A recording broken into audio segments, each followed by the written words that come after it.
I just wanted to say, Tony, thank you for including me. I know you're walking away, that's okay. But I've really enjoyed the opportunity to be here. I've really enjoyed the opportunity to hear from everybody.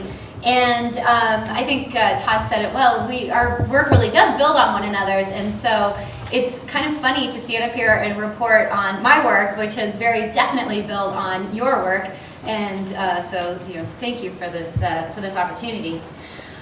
So when I started thinking about my research from this translational perspective, I realized that actually a lot of the research that I'm doing right now is really very relevant. And so rather than talking about research that I've done in the past and some of the findings that I have from the past, I actually want to focus instead on some of the research that I'm doing right now.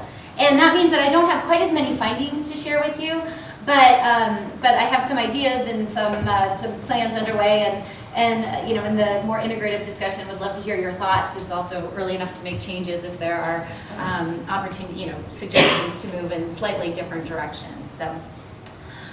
So there are a number of projects that that we're working on in my lab, and I'm really going to focus primarily on the first two here.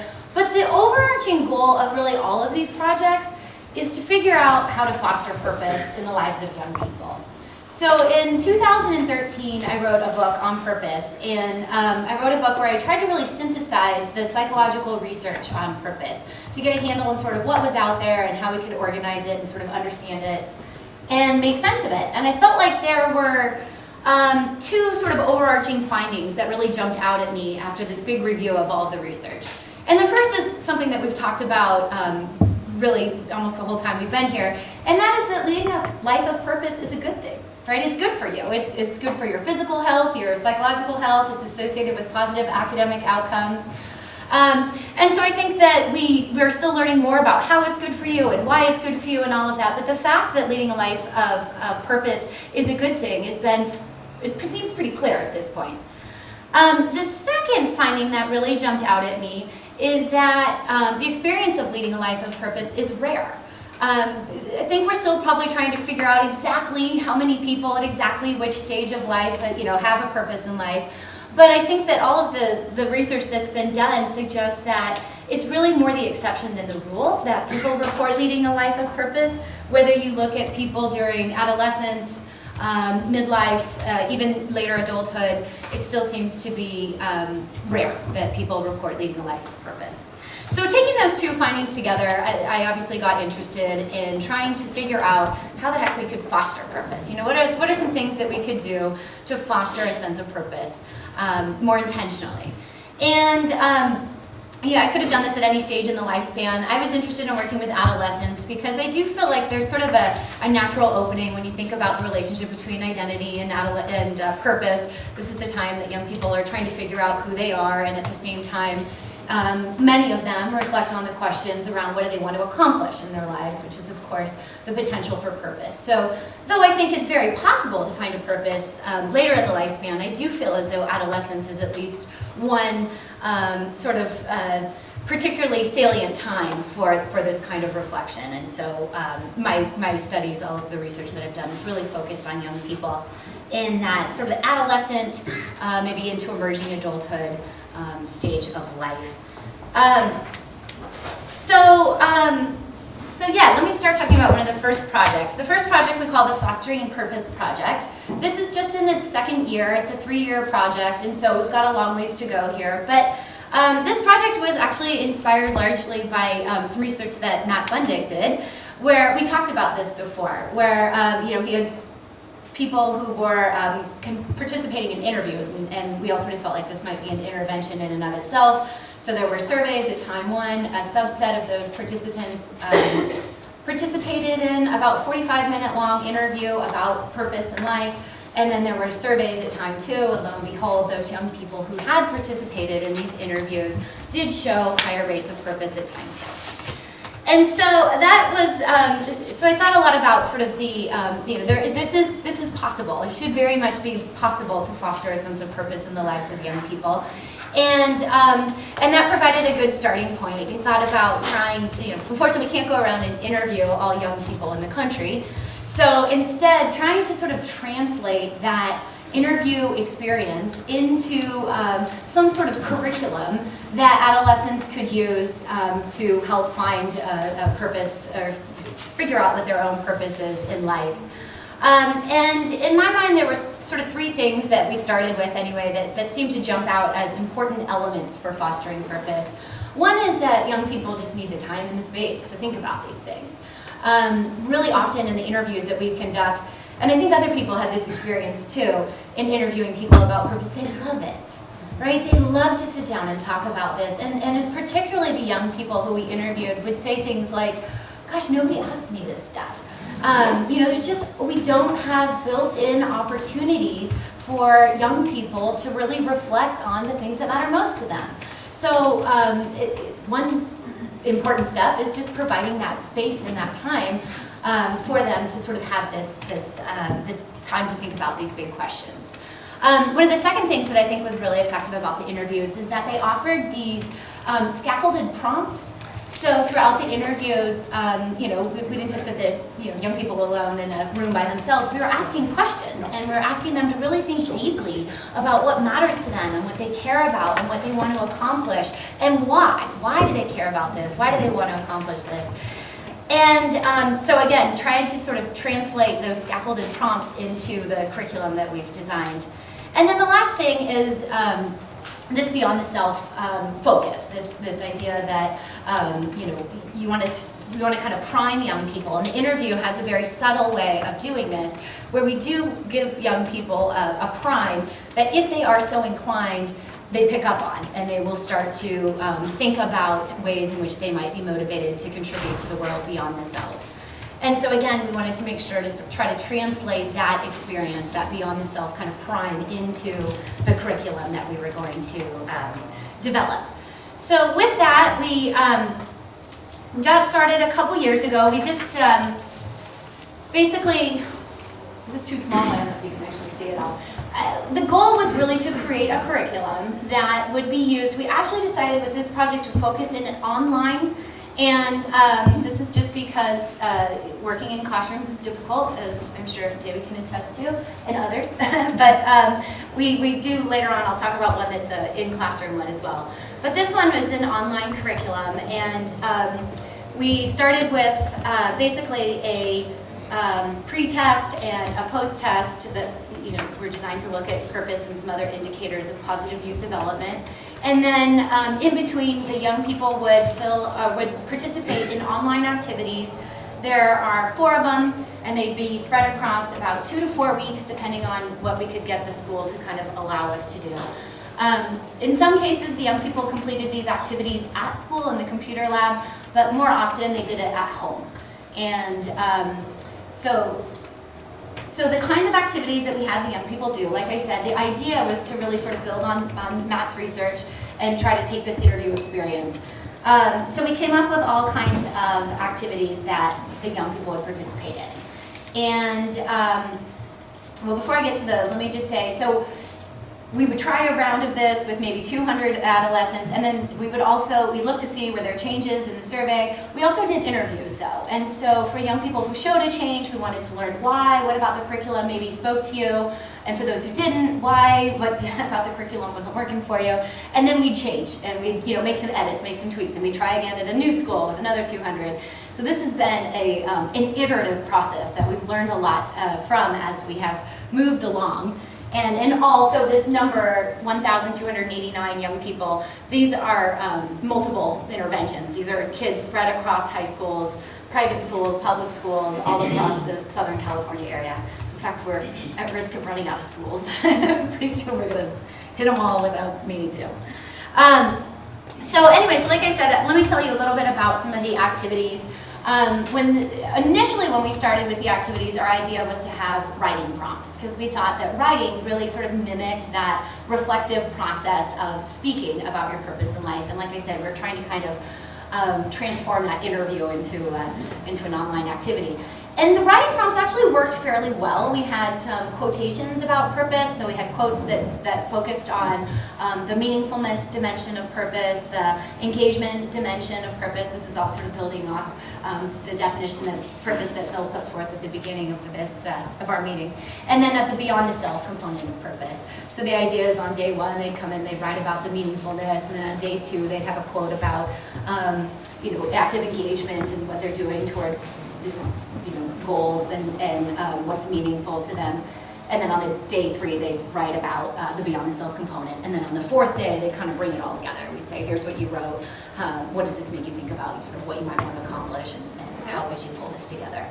So we had quotes. We did a variety of different activities. We had a cue sort, which is again something that has come up again and again in this conversation. It's basically an activity where young people affirm their values. So we would give them a list of values, and they would sort of organize this online into piles of most like me, least like me, and then again they'd come back the next day and we'd say, here are the values that were most like you, talk about why they're central to who you are, and then the next day, how could you sort of enact these values in your long-term goals and the things that you want to accomplish in your life. We also had another activity.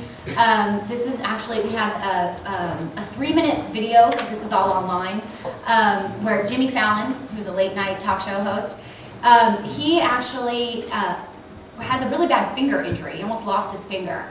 And maybe you saw this, yeah. And so he's hospitalized for actually a couple of weeks, and he misses his show. And this is the first time he's back from this hospitalization. And he explains to everybody, kind of where he's been, and he's kind of making fun of himself for like tripping on the rug and nearly losing his finger. But he says that while he was in the hospital, somebody brought him Viktor Frankl's Man's Search for Meaning. And he read it, and he loved it. And he talks about how through the course of really reading this book and sort of reflecting on it and this experience of being in the hospital, he figured out what his purpose in life is. And his purpose in life is to make people laugh. He said, people in the hospital are generally miserable. It's a tough place to be. And they kept coming up to him and saying, wow, I'm grateful to have somebody who can make me laugh at a time like this. And he said, this is my purpose in life. And it's just a great little 3-minute video clip that really speaks to adolescents. This is an example of purpose that I think is something they can kind of wrap their head around. They look up to somebody like Jimmy Fallon, and they get that. This is very simple. He just makes people laugh. So anyway, the activities include these kinds of things. You can see we're moving away from the writing prompts because we heard that they didn't like writing, even though actually the writing prompts were pretty effective. But in the feedback, it was very clear. They said no more writing, not so much anyway. So they participate in these kinds of activities, and then we do the pre-test, post-test. And we've been really pleased to see that we are definitely seeing improvements in purpose from time 1 to time 2, even with, and I will say the curriculum that we've devised, sorry, am I right in the way, is clunky at best. We're not exactly, I think David said the same thing, we're not designers, we're not tech people. So we've partnered with Hope Lab, which has been great, and they are tuning this up, which is just what we needed. So we feel like, if this works in the kind of clunky, ugly version that we have got, we have really high hopes that it'll work even better in sort of a spiffed up version that we're working on right now. But like I said, the findings at this point are very preliminary. I kind of intentionally didn't put any numbers up here because we're continuing to tweak it and to work with it. But the findings are very promising. We do see significant increases from time 1 to time 2. Interestingly, too, we actually see very significant increases in the search for purpose.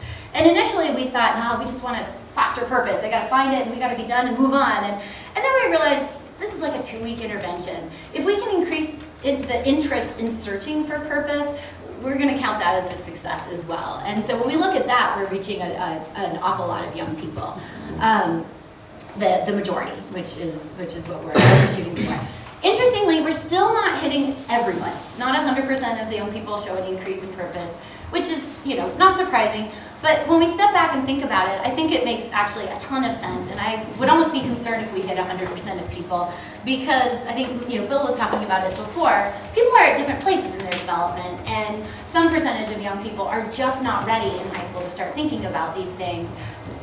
It's not even on the radar screen to be searching for a purpose in life. In early studies, 20%, 25 maybe, of young people just don't even have long-term goals that are particularly meaningful to them yet. And so that's okay. Our goal in creating this project or this curriculum was not to try to shove people developmentally, before they're ready, but for those young people that are ready and are interested. And we're finding about 60% of young people reporting that they are interested in this, they do all the activities, and they do show an increase. That's kind of the group we're after.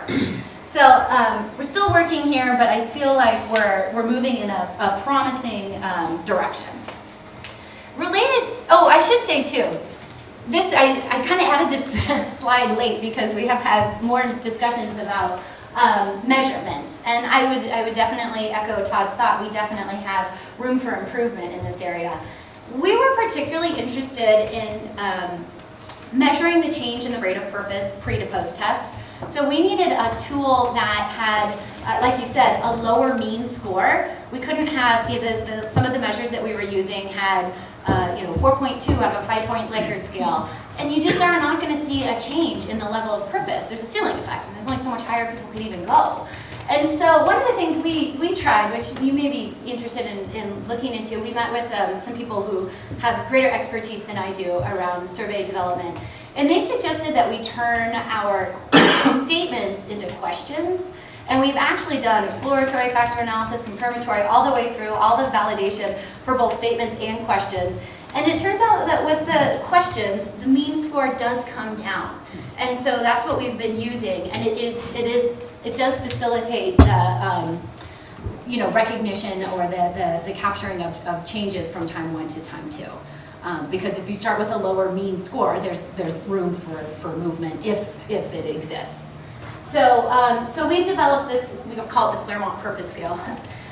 It's 15 items, and it very much follows the definition of purpose that Bill was talking about. 5 items address personal meaningfulness, 5 address goal orientation, and I appreciate your point around the distinction between goals and purpose. These are definitely long-term, far horizon goals, and the reason we did goals is that it's really hard to act about active engagement if you don't have a content. So we did goal orientation, and then this beyond the self orientation, and so this seems to be working pretty well. We're in the process of publishing now. It's a revise and resubmit, so hopefully it'll be out soon. But if any of you are interested in conducting interventions, we'd certainly be happy to share the measure with you. I should say it is more tailored to adolescents and emerging adults. I mean, we definitely developed this specifically for this, with this project in mind. Do you mind telling us just a sample item real quick? Basically what happens is we draw heavily from existing measures. So a lot of the items in personal meaningfulness draw from the Steger's identified meaning scale.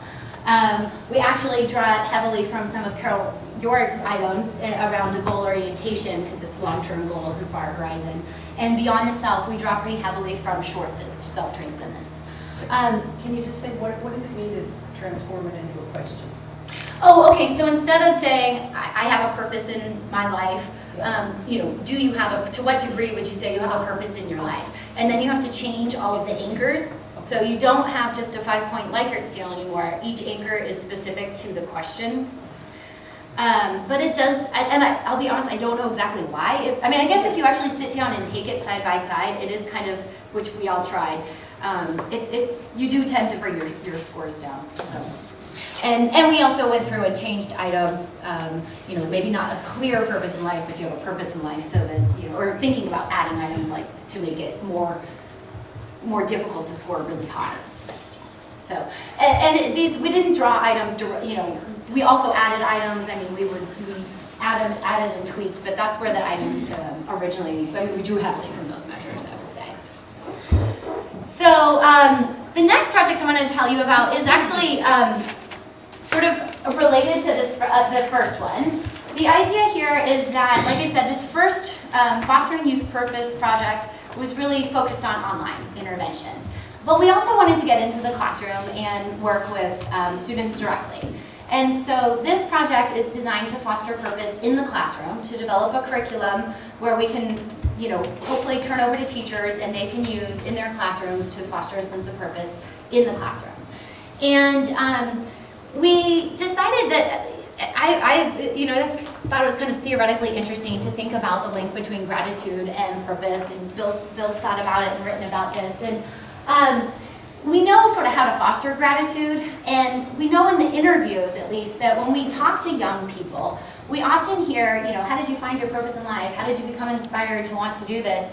And they'll say things like, when I was in high school, I remember this one student, she said, I was it was my 10th grade year, I was having a really bad year, my parents were in the middle of a divorce, and I had this one science teacher who just really reached out to me, and obviously helped me understand science, but more than that, I could tell he cared about me, and he was aware of what was going on, and he was just so supportive.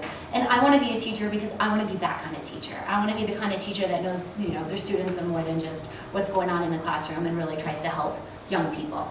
And so I felt like there definitely was this popping up again and again in the interviews, the development of purpose as a result of having felt an experience of gratitude. So in this curriculum, we use gratitude as a springboard for the cultivation of purpose.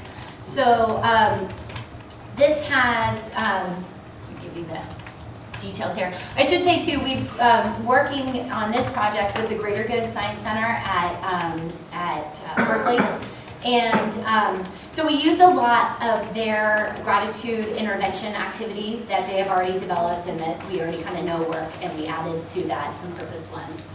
And we've tried this out. We basically did the same thing here in terms of we would take activities that we thought were likely to work, sort of based on the existing body of research. We'd go out, try it in the classroom with a few hundred kids, see if it worked from the surveys, and then also conduct some interviews, see what was working, what wasn't working, make tweaks, and go on to try it again. And so we've worked with about a little more than 650 young people, private schools, public schools. We're also working in middle schools with this one, and so we've done a lot of work with the AVID classrooms. They've actually been really open to the idea of incorporating this into their curriculum, which is great. This has a pre-test and a post-test, and then there's usually between 6 and 8 activities. And this is because we like to leave this curriculum, we turn it over to the teachers. David, I think I can so appreciate where you're coming from. It's so hard to get the teachers to do what you want them to do, and we know that subtle differences subtle changes make a big difference. But we actually went a little different direction. Instead of really clearly scripting out what we wanted teachers to say, we decided we would just be intentionally a little more vague. And so we made it very clear what the goal of the lesson was, and we made it very clear what the activities involved were. And then we had evaluators go into the classroom to sort of watch the way that the teachers did it. But we also we encouraged the teachers, I guess I shouldn't say we left it vague, but we did encourage the teachers to kind of make it their own. And so, this curriculum has been implemented in health classes, in English, in history, in leadership, in advisory periods. You have to change it to make it have any kind of make sense. And in a secondary education setting, there's no obvious place to implement a curriculum like this. So I feel like in some ways we didn't really have any other choice. But it's worked out well because the teachers will often make modifications that, that work really well, and we capture that and we'll sort of build that into our next iteration. And we'll find other times that what we thought was going to work well, the teachers just couldn't enact, and we, again, modify accordingly. Like I said, we also worked with the middle schools. When we went into the middle schools, we focused actually less directly on purpose. We felt like, even though the young people might have gotten it, the teachers were really hesitant to talk to their students about purpose. They kept saying, they're too young for this. And so who knows if they were or weren't, but we backpedaled a little bit and moved towards sparks. So this is, what Bill was talking about, and Peter Benson has wrote extensively about sparks. And these are just the things that you're really passionate about, what lights your fire. And so again, pre-test, post-test, 6 to 8 activities. The first half of the activities focus on gratitude. The second half focus on purpose in the high school curriculum and on sparks in the middle school curriculum. And the activities here are different, but in the same vein, like I said, the gratitude activities, we did not reinvent the wheel. We used, there are existing activities that they have tried and that have been shown to work. Things like, first you introduce the idea of what they call benefit appraisal. So just talking about what gratitude is. It's recognizing that you have benefited in some way, that somebody else has incurred some sort of cost, and that this person chose you in particular to be the beneficiary of this, or the benefactor, or the recipient of this particular blessing. And so we talk about that, and then we have the young people write a letter of gratitude to somebody who they're really grateful to, who's done something good for them.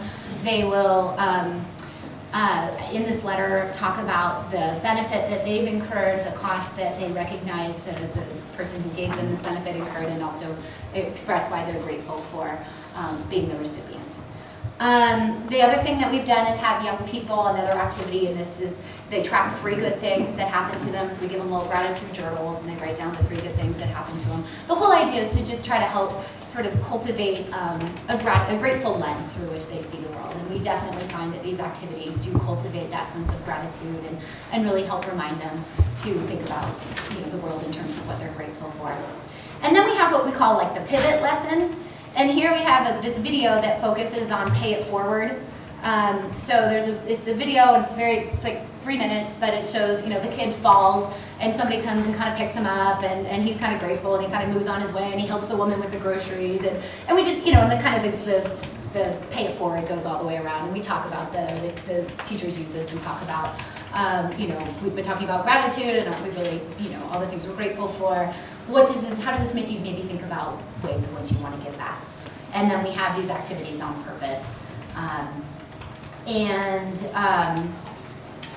And this too, again, preliminary findings only at this point, but in the middle school, what we have found is that students, we've done this where we've had a gratitude only condition, a purpose only condition, and a gratitude and purpose condition, as well as control condition. And we found that compared to students who are in the purpose or the only and the gratitude condition, the students who were in the purpose and the gratitude condition report that they know how to use their sparks to help others. So they know how to take those things that they really care about and apply them to help others, and that they want to do that. So we think that's pretty promising. The other thing that we have found is that, particularly among highly motivated students, there are these significant pre to post test changes in both purpose and gratitude after following this curriculum. So we're still working on this, we're still tweaking it, but we definitely feel like there's, you know, taken together, there does seem to be some reason to think about maybe using gratitude as a springboard for the development of purpose. And I should say, ultimately, our goal is to really take the findings from these 2 projects. What we'd love to do is create you know, like an online platform that we can make available to teachers. We've tested all of the online activities individually, so on their own, they result in some increase, you know, significant increase in purpose, but we're also trying to pull them together into a cohesive curriculum. So what we'd love to do is have like a website or some sort of platform aimed at teachers where we have a whole bunch of different ways. You know, here, if you don't have time but you like the idea, just give them the online activity. They can do it at home, and, you know, that can be the end of it. Or if you want to incorporate some of these, you want to do some stuff at home and in the classroom, here are some different ways that you can do it. We want it to be flexible, and especially in the secondary setting where there's no easy place to kind of put it in. So that's what we're working on there anyway. The other projects, let me make sure we're okay time-wise here, because those are the 2 projects that are sort of the furthest along in terms of work. The other ones are ones that were just, okay, good, I've got 15 more minutes. That are just kind of getting underway, but I wanted to talk a little bit about them because they too are focused ultimately on fostering purpose, and we talked a lot about things that are relevant to this over the last couple days. This project and the Fostering Purpose project, most of the data collection has taken place in Southern California, and we're fortunate that we have a very diverse group of young people in Southern California. So it is definitely the case that low-income youth, as you said, we included youth, we kind of oversampled for avid classrooms, that low-income youth are included in that study. But I've also been really interested in looking at purpose among young people from lower resource communities. And so one of the other projects that we're working on is aimed at that. I don't know about you guys, but I often get this when I go to give talks about purpose. People will say, oh, this is great and all, but that's, for the middle class kids who have the luxury of going out and finding a purpose for their lives. And I know we've talked about this here. Do all young people really have the capacity to find a purpose in life? And Pat and I actually had the opportunity to conduct some interviews in Denver with didn't work out in the end, but we conducted some interviews with young people, all of whom had been in trouble with the law, most of whom had been homeless at some point. And I was so inspired by the stories that we heard from these young people. They very clearly had, not all of them, but many of them, had a purpose in life. It was a purpose that sounded really different from the kinds of purposes that we hear more typically from middle-class youth, but it definitely met the criteria. It was, for a purpose in life. So now we're conducting a study. I'm really eager to look at this more directly. We have 2 high schools, a high school that is more middle class and a high school that's in more of a lower resource community. We're using zip codes, but we know that the youth at the low-income high school or the high school is 80% free and reduced lunch, and the middle class one I think was maybe 10%. We've got the surveys conducted and the interviews for the middle class high school, and we're in the process of looking at the surveys or collecting the surveys this week actually at this low income school. And I'm really eager to look at, do they have a purpose in life? And I think we're going to find that at least some of them do. And also there's a big interview component in addition to doing the surveys. We're going to talk to the young people and hopefully learn more about how purpose might sound, what it might sound like for young people coming from lower resource backgrounds. So that is kind of underway. I don't have any findings to share with you yet, but the next study that I want to tell you about is focused on fostering purpose among young people from really severely deprived communities in Liberia, Africa. There's an organization that is called LACES. It's Life and Change Experience Through Sport. And this is an organization that does work at 3 different communities in outside Monrovia. And their goal is to foster character and virtue, but and also a lot of life skills. So in Liberia, there's obviously the Ebola epidemic, and that coupled with a long civil war that's only recently wrapped up has left an awful lot of the young people orphaned, and very many of them are living on the streets. And so this NGO went in and they're working with these young people. They've been there for several years, for I think 7 or 8 years. And they've had some good luck in teaching life skills. But one of the things they're finding is that they teach these young people these life skills, and then the young people are often drawn away into regional conflicts. There's all kinds of conflicts going on in the area. And so they kind of feel like, well, that's no good. So a colleague of mine who had worked with them asked if I'd come do some work too, where we would focus on trying to help foster a sense of purpose. So now you've got these life skills, but how could we apply these skills to help rebuild the community at home in hopes of helping them do just that, which is a pretty huge task, a little overwhelming. But we did get a small grant, and we are spending this first year really just trying to understand what is going on right now and what kinds of, so what is going on with the program that they're, what we're going to do some surveys and see are they, as a result of their involvement in this program. And most of them end up being involved in the program for about 4 years. The program focuses, they meet with the kids once a week. It's a 2-hour meeting. The first hour is spent focused on these life skills and character lessons. And then the second hour they do some sort of sport. And in Liberia, people on average eat 1 meal a day. So the LACES organization is able to provide, 1 meal every 7 days for them. So you can imagine the kids definitely come back. They have a good audience there. So this first year is, like I said, we're really just trying to understand what are they currently doing and what's currently working. So we're doing some surveys of positive youth development and purpose and sparks and that kind of thing. This is very interesting because none of the kids can read and write. And though English is, they do speak English, and English is the national language, it's like a pidgin English. And so all of the surveys have to be administered by local community members. We can stand by and kind of listen in, but they have to do them all verbally. So we've had to be very selective in which surveys we can choose to include. And this made IRB really a challenge too, because we can't get parental permission, and many of them don't have guardians. They're on the streets. So it's been a challenge, but it's been exciting because it will be interesting to see what we find. In addition to doing surveys, again, we're doing interviews. And again, I won't be able to conduct the interviews, but I can sit in and listen. We'll be going over for a few weeks in June. And we're also going to give the young people cameras and give them just little disposable cameras and give them a couple of weeks to take pictures, and with the instructions that we want them to take pictures of the people and the places and the things that really matter to them. And this is really to learn more about their own experiences, because before we come in and say, well, here's what we want to do to foster purpose, we want to learn, well, what resources are available to them, what opportunities are available to them. And the great thing is this organization is, the NGO comes from the US. It was actually a woman from Liberia who studied at Ball State, which is where I was before here, who founded this. And, but all of the directors, people on the ground are Liberian, they're from their community, and they're really there to stay. And so it's a neat organization. So we'll be eager to kind of see what happens there, but it's well underway.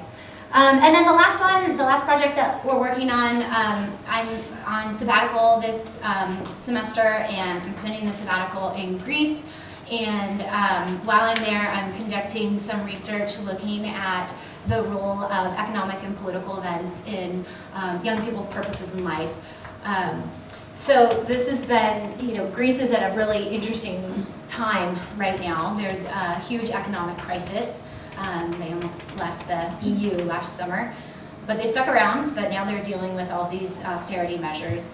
And it's really interesting, living there. I realized it was kind of a long story, but somebody was explaining to me, they can't take out, they have capital controls. They can't take out more than 400 euros a week because they're always worried about a run on the banks. And this is almost an all-cash society. I mean, people don't use credit cards. So this is really difficult. Do you have to really plan ahead on how you're going to spend your money? And so anyway, there's all these big economic issues going on. Oh, somebody just told me that Germany bought their national phone company. I mean, that'd be hard to take, wouldn't it? They don't have super positive feelings towards the Germans. So anyway, on top of all that, in the midst of all that, of course, there's the Syrian refugee crisis. And there are currently 55,000 Syrian refugees stuck in Greece. Many of the other EU countries have closed their borders, particularly the Balkan states. And so because of where Greece is located, they're coming up from the Middle East, and then they get stuck, and they can't go any further. And Greece really has a long history of being very welcoming to refugees. They took in many refugees when the Ottoman Empire ended. They had 1 million refugees come from Turkey, and they were very, absorbed them well. It seemed to go okay. And they had, following the collapse of the Soviet Union, people came from Albania, and again, they, tried to absorb them. And they really do have this history of wanting to accept refugees, and yet now they're at this point where they're in the economic crisis and this political crisis. And so it's really, I feel like if I'm going to understand that if it is the case that economic and political, realities do influence young people's senses of purpose in life, this is the place to study it. And I'm conducting the research at a university in Ioannina, and Ioannina is just not very far from the Albanian border. It's in the Epirus region of Greece, which is the poorest region in the country, and so it's been particularly hard hit by this economic crisis. And then on top of it, because of where it's located near the Balkan states, near Albania and Macedonia, there's a Syrian refugee camp right there in town. So this is sort of a constant reminder. I take the kids to school every morning and we pass the camp, it's right there. So I'm just really excited to get in and to talk to the young people here and to learn more about, I feel like, we've looked at the role of culture, we've looked at some of the role of family and community, and, thinking about Bronfenbrenner, the economic and political is something we haven't had an opportunity, at least I haven't, to look at yet. So I'm excited to see what's going on there. So again, surveys and interviews. and I won't be conducting them because I don't speak Greek, but I'm hoping that my counterpoint, as Sophie Liam below at the University of Ioannina will help me there. So I wanted to wrap up and just say thank you. Again, thank you for your time, thank you for your attention. Thank you also to my many, many collaborators. And I guess we probably don't have time for questions now, but maybe move to the integrative. No, we have 15, 20 minutes before. Oh, okay. So, yeah. And So I went faster than I thought. Yep. Yeah. All right. Any questions now? Thank you.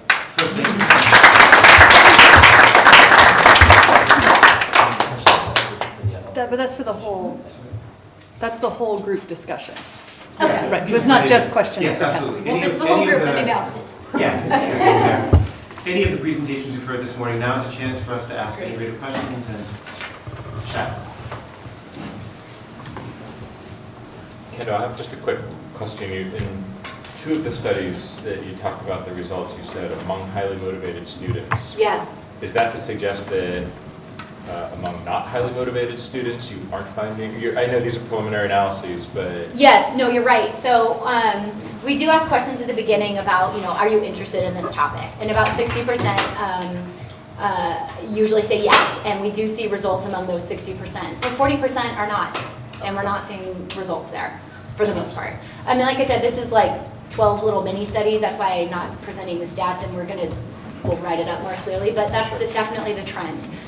And on part, I'm not that concerned about it because, like I said, I don't think we really expect 100% of young people to be interested in finding a purpose for their lives. I just don't think that some of them are there developmentally, at least not yet. But yes, no, you're right. It's among highly motivated and young people. It's not 100% of the people that we're capturing. Got it. And I'm curious in part because it would seem the unmotivated ones are the ones who might most need some sort of intervention that would actually get them further down a path. And I totally agree that developmentally they may well not be there. But that also kind of begs the question as to what is the lever or the intervention that actually does get through to them perhaps differently. And I didn't know if you'd thought about that at all. We have. I feel like at this point we're just trying to get something that works for most kids first. And once we kind of have that nailed down, it would also be interesting to know who are the young people for whom it's not working. I mean, we have, at the center now, we did the 20% of young people who already have a strong purpose in life and 20% that are not anywhere close to it, it's not even on the radar, and 60% are in the middle. And we're sort of wondering if we're capturing some of those in the middle and some who already have purpose, because that would seem, but we don't know that. And so, yeah, we would love to look at that. Is it the case that that's who we're getting and we're missing the people down below, and it really is, either we need to design new interventions specifically for them, or maybe track them over time and see if they're just not there yet. We just don't know yet. But yeah, I mean, that's a really good question. But it's a weird difference because we find the opposite. We routinely find the most disinterested kids show the best treatment effects. That's interesting. You find the least interested. What are you asking when you say if they're interested? Do you say some have baseline interest in school, other times prior GPA. And see, we're asking specifically about purpose. This intervention is designed to help you figure out what matters most to you in your life. Is this something you're interested in? Is this something you think about regularly? So it's a little different question. Right. You're just more focused on purpose for learning. Yeah. Right? Which may operate really differently than you suggested it does. Yeah. From Kendall's more broad. Maybe not. Right. But I think that there might be something to that piece. Yeah. It would be interesting too, though, to look at the academic standing. I mean, because I can imagine some really high achieving kids that are like, just don't have time for this right now. I am focused on the schoolwork, and who they would say, no, it's just not on. I know what I'm doing, and I just got to pass this test tomorrow. And I mean, we know nothing about those kids, so that's I'm actually totally. what we saw. That I don't know if you saw there was no correlation between GPA and purpose. And we see it with both. Yeah. And in the Holloman studies too, they find kids with the lowest expectations think they're not going to do well, benefit most from writing about relevance of the work to others. But then there's also the person fit intervention work that suggests that people who are, the activities for whom they're a good fit, those people tend to show in positive psych interventions in general the best improvement. So, David, did I hear right that your sample is from like KIPP schools or charter schools like that? Is that The right? first study was a survey of KIPP kids, KIPP Mastery, yes prep. The national study is a random sample of U.S. public high Oh, schools. it is, okay. And those are the ones you're referring to when you say the least interested. Yeah, in the initial results, and then in the pilot for that is a national sample of convenience, like 11 just regular U.S. public high schools. And then there's a Penescu paper. But maybe it's different outcomes. So we're looking at GPA. Yeah. And we find that the writing thing is another thing that's interesting because kids don't like the writing. Yeah. But we find no relationship between the quality of the writing and the treatment impact on GPA. Mm-hmm. So some of the kids are least motivated. They kind of write a little, but their GPA goes up just as much. Yeah. Interesting. Maybe because for them, like a little bit of reflection goes a long way. Yeah. And the kids who write eloquently, it's like maybe they didn't need the treatment as much because they're the kind of kid who loves school so much that they free write a long essay. Well, and that's interesting because we found that the writing, even though they reported that they didn't like it, it actually was effective. Yeah. They just didn't like it, and so we thought, well, let's try to tweak this a little bit to minimize. I mean, there's definitely still writing involved, Yeah. but we have definitely reduced that and tried to replace it when we could with activities. And that creates, that creates a conflict between the design principle, like Hope Labs design principles, and what you like. If you can get the whole class, then it's like as long as they don't dislike it so much they turn off the computer. Yeah. Then it's kind of like just do it. It's good for you. Mm-hmm. But if it's an app and you have all these competing things, you really have to create lots of engagement stuff. It won't be an app. It's like a it's like a web Right. thing. But building on that, there is also a difference, I've seen in anecdotal research, there's a difference between analog writing and typing on a computer. Yeah. And so I think it looks like your research was done more analog, people writing with a pen or paper, and this is done on computer screens. We can't equate those two That's right. in terms of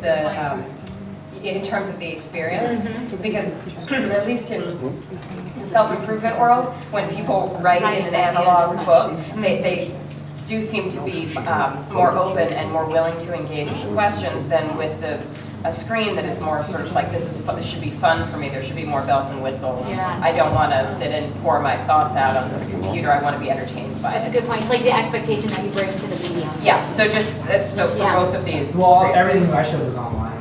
Oh, it was? Yeah, they're all at scale online. But then, the Oppenheimer, you're right, the Oppenheimer study finds better retention for handwriting. But all the social desirability work finds that if you type online, you disclose more. You're less embarrassed. Yeah. Right. So it's all Charles Turner public health. Yeah. But one question I wanted to ask you, Kendall, is around kind of SES and purpose. Yeah. And I don't know how I feel about that. I guess I'm aligned with you. Because I'm not sure, I also sometimes get the pushback that, well, yeah, purpose is for upper middle class kids, it's a luxury. But that's not the Viktor Frankl. It's you're in a concentration camp. Yeah. You have to worry about survival, and yet what sustains you is this commitment to an unfinished task. Yeah. Or the dirty work studies, right? Or orderlies. Or Yeah. they're not they're PhDs, but it's I'm helping people in this hospital be healthier and keeping this place clean. Yep. And and that's a very sustaining. And Judy Harricavas does some of this work in with Carol Sandstone too. So I worry about our stereotypes about Right. people with fewer resources. And then once you say that someone can't reach a certain level on the Maslow hierarchy, that's the definition of dehumanization. Yeah. We did not find significant differences in our very first study. Inner city Trenton, New Jersey versus affluent Bay Area. Yeah. We did not find significant differences. Same with the older We've people never found thing. it either. The older people study that I talked about, these people, a lot of them, highly purposeful, are in dire poverty. Yeah, and With all kinds of problems. I feel like I'm just excited to have an empirical study that will focus directly on that, because I agree. I mean, Pat and I interviewed these kids and we kept hearing about their purpose. So we know it's there. If we're not finding it, we're probably doing something wrong. But I still feel like there's not as much research sort of directly focused on that. And we're not looking just to see if there's purpose, but also what it sounds like. Because we felt like it sounded really different. What we heard from those young people was really different than what we heard from the middle class youth, which makes sense, right? Yeah. You know, so it sort of got those two goals. But yeah, I agree. I appreciate your comment. Thank you. I think part of what's an issue around this, though, is when people say that only those who have access to resources have access to purpose, is because there's a conception some people have of purpose that the type of purpose they think of is something more elevated in ways that, you know, aren't the types of purposes we're saying all different types of purposes can be accessible. But it may be the case that if we went to the grain level of particular sort of forms, categories, types, targets of purpose, there actually may be some differences in what those look like in terms of accessibility or opportunity. And that isn't to say one better versus worse. No, just different. And they probably don't have much in the way of difference in terms of outcomes or motivational capacity here. But that might be operating in some way around why people say that. Good point. The purpose of keeping Downton Abbey going is not accessible. That's a little different. Not accessible. Well, and I think it's possible too that the challenges, sort of similar to what you found with the challenges associated with minority status, actually might increase their likelihood of finding a purpose in life. I mean, I think Bill's always kind of careful to remind us it depends on what those challenges are. They can overwhelm young people, or if they're sort of developmentally, if they're appropriate, they can actually spur additional growth. So anyway, if you have additional thoughts about what we should look at there, would love to hear. Yeah, I'm my excited worry is to. about the stereotypes that people have about kids. And then Good. if teachers say, oh, this curriculum would never work with my kids. If my kids are poor, they can't afford to think about changing the world in Africa. Yeah. And we ran an experiment on the Knowledge Networks panel. It's a national probability sample of adults. It's like, imagine an unmotivated kid, what would you say to them? And we randomized whether the kid was poor or not. And when the kid was poor, people said, oh, tell them how much money they'll have in the future. And when the kid was characterized as like suburban, they're like, tell them about how they can follow their personal interests and passions. And so, and that the trend was biggest for white middle class women, which is the preponderance of teachers. And so it's like, you know, so the thinking about the conditions under which we even use kind of higher order humanizing rationales and how that kind of can be informed by our stereotypes about people's income. You know, it's a worry that I have, but it's also going to be logistically a barrier to some scale of curriculum. And then how do we, if so, then how do we design around that? Yeah, that's a good point. I think it's a really vibrant area potentially. Sorry, Carol. So I just wanted to offer some population perspectives on these issues from Midas. And basically sort of under the heading of inequality and how inequality is, you know, an important issue to be concerned about in studying these topics. So it isn't just a matter of stereotypes. I mean, there's a massive literature on inequality and what it means for how people's lives go with regard to, you know, a lot of hard health endpoints. And Midas is a big study documenting that. But I know from the Midas study, and I was, you know, like sort of blown away to see this initially, that if you array people's self-rated levels of well-being, including purpose in life, as a function of their educational status, there are just dramatic differences as a function of whether you have a high school education or less, or some college or college degree or beyond college. And those same educational differences actually predict notable and frightening differences in biological risk factors. So people with less educational status have increased risk for interleukin-6, an inflammatory marker that is involved etiologically on the pathway to multiple disease endpoints, everything from Alzheimer's to cancer to heart disease, even osteoporosis. But this is where it gets really interesting. This is where it gets really interesting, and it's only psychologists that I think bring an individual differences perspective to these questions that we can actually show. And I often use purpose in life to illustrate this. Is yes, the averages vary as a function of people's educational level, but there's enormous variability around the averages, and it's actually even greater among those with less educational attainment So I always focus on those people who are uneducated, but they're in the upper end of the distribution for their own educational group. And Jen Morozink's, she's now Jen Boylan, but her first publication from Midas was, I think, a beautiful demonstration of the protective benefits of purpose in life in the context of low educational attainment. So that people who had only a high school education or less looked more like college people in their levels of interleukin-6 than they looked like people from their own educational group. I mean, and that was true for other indicators of well-being too, but I mean, that's like evidence that these things, they need to be promoted in whatever way you can, because they are protective, but it's a little bit, I think, going too far to say we're just engaging in stereotypes when we think that, you know, disadvantaged people are, I mean, some of disadvantage is real in its concrete outcomes.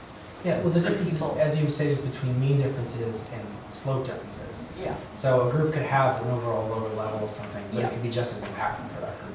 yeah. And so when people say so-and-so individuals won't benefit if I make a certain type of Yeah. appeal or promote purpose, that's a misapplication of the group difference, Yes. right? Yes. And I also wanted to bring back in the measurement issue, because the ceiling effects, it's, you know, for those of us who've written these items, it's hard to tell. I right? know. Items that, I mean, and that's true in hedonic research as well. That's why in hedonic research, they started shifting to how many people answer, I'm very happy. Because most people say they're happy. Quadriplegics, people in prison, most people say they're happy. So when you're studying the positive side, the ceiling effects are notable, but they're more prominent among well-educated people. You know, we're, so I mentioned yesterday, we're partnering with Gallup to create a well-being university at George Mason.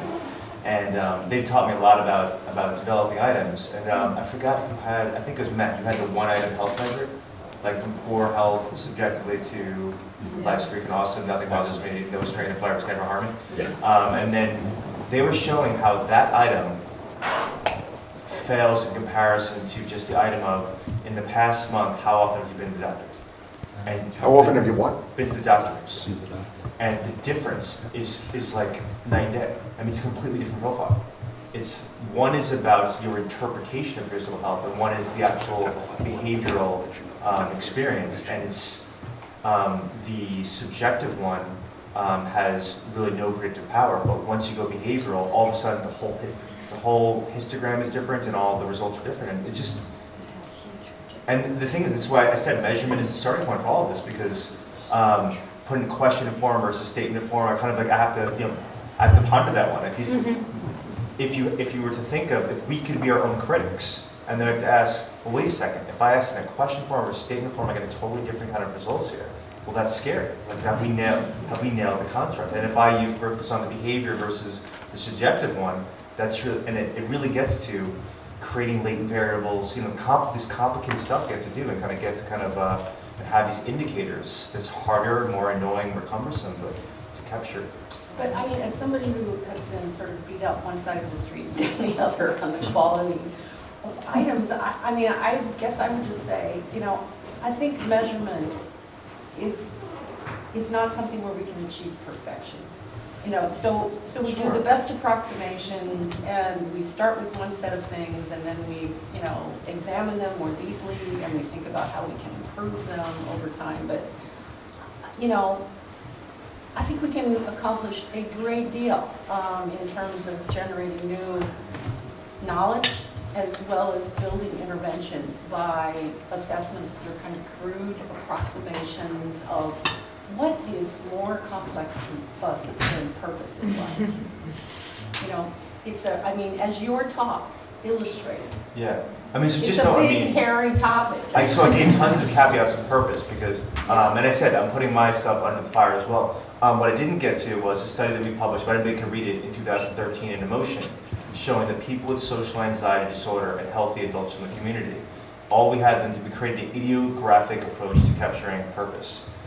using Bob Emmons' personal strivings approach or Brian Little's personal project analysis, the same thing.